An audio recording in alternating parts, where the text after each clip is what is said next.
човекот кој што никогаш не изговорил ниту еден македонски збор на македонски јазик, да не уценува и да ни наметнува ние и нашите деца задолжително да зборуваме албански јазик.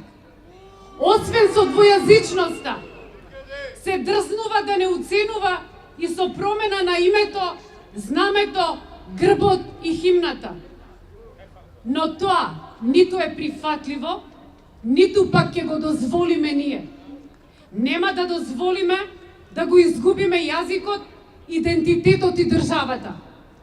Ќе останеме на улица се додека не се исполнат нашите барања и будно ќе ја следиме ситуацијата во која сите сме ние заедно.